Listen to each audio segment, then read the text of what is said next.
नमस्कार, आप देख रहे हैं नवांबे न्यूज। जीतू पटवारी ने शुक्रवार को आयोजित प्रेस कॉन्फ्रेंस में प्रदेश सरकार पर गंभीर आरोप लगाते हुए कहा कि मध्य प्रदेश में जनता की जान से खिलवाड़ हो रहा है। उन्होंने कहा कि जिस पानी को लोग जीवन समझकर पीते हैं, अब वही जहर बन रहा है। हाल ही की घटनाओं को उल्लेख करते उन्होंने दावा किया कि जहरीले पानी के कारण 36 लोगों की मौत हुई, जिसमें बच्चे भी हैं।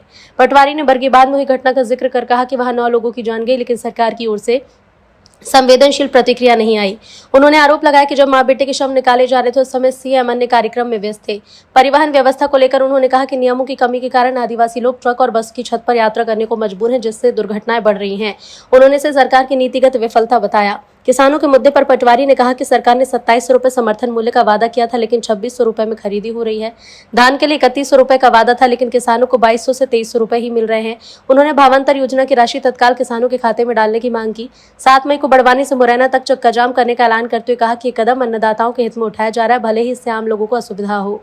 न्यायपालिका पर टिप्पणी करते हुए पटवारी ने कहा कि आज लोगों के बीच न्याय व्यवस्था को लेकर अविश्वास की स्थिति है। उन्होंने दिग्विजय सिंह से मुलाकात का भी जिक्र किया और कहा कि उन्होंने उनके कार्य की सराहना की। पटवारी ने कहा कि वो प्रधानमंत्री को पत्र लिखकर प्रदेश सरकार की स्थिति से अवगत कराएंगे। बरगी डैम एनजीटी के आपत्ति के बाद जिस तरह की लापरवाही हुई और जिस तरीके से मंत्री का बयान आया, मंत्री को ये पता नहीं कि वहां पर एनजीटी के क्या निर्देश है। ये मंत्री जी अनभिज्ञ है इस बात से।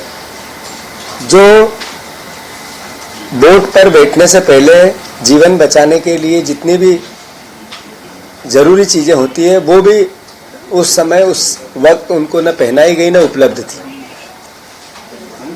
तो जो पर्यटन को लेकर मध्य प्रदेश में इतनी बातें हुई, जिस पे भरोसा है मध्य प्रदेश के आम जन को, उस पर भी 9 मौतें हो गई और 5-6 लापता है। सवाल क्या है? सवाल है कि अखबार रंगे पड़े रहते हैं रोज सामूहिक हत्याओं से, लापरवाह सरकार की हत्याओं से, लापरवाही सरकारी की हत्याओं से। उपार्जन को लेकर सरकार की नीति है। मध्य प्रदेश के मुख्यमंत्री जी ने ये किसान भाइयों के सामने अपना पक्ष रखा है। उन्होंने कहा, कल दिग्विजय सिंह जी जब उनसे मिलने गए तो 80 लाख मेट्रिक टन की स्लॉट बुकिंग हो गई है। उन्होंने एक दिन पहले राष्ट्र प्रदेश के नाम संदेश में कहा था कि सरकार को अनुमति मिल गई है कि 100 लाख मेट्रिक टन हम टोटल अनाज उपार्जन करेंगे। अभी तक लगभग 25 से 30 हजार मेट्रिक टन अनाज उपार्जन हुआ है, तुलाई जिसको बोलते हैं वो हुई है। इसका मतलब है कि 70,000 मेट्रिक टन सरकार को और उपार्जन करने की अनुमति है। उसका 1 महीने में हो, 2 महीने में हो, 15 दिन में हो, जो गति होगी उस हिसाब से होगा। इस बीच में ओला पाला गिरा, जगह जगह मंडियों में पानी भरा गया, किसान का अनाज खराब हो गया, ये एक वेदना अलग ही है। पर सवाल क्या है? सवाल तो ये है कि मध्य प्रदेश में 245 लाख मेट्रिक टन गेहूं का उत्पादन हुआ है, तो फिर 145 लाख मेट्रिक टन कहाँ जाएगा ये गेहूं? इसको कौन खरीदेगा? ये जब मंडियों में जाएगा तो फिर 1800, 1500, 1700, 2000, 2300, 2200 इसमें बिकेगा। तो फिर इसका दोषी कौन है? आप ही ने 2700 का वादा किया था, आप 2625 में आप ले भी रहे हो। तो आपसे आग्रह है कि उनको भावांतर की इस योजना, सरकारी दुर्गति का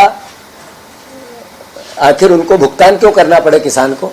तो हम सरकार से मांग करते हैं कि वो जो भावांतर है, बीज का भाव जो किसान उत्पादक है, उसको सरकार ने देना चाहिए, सरकार की ड्यूटी है।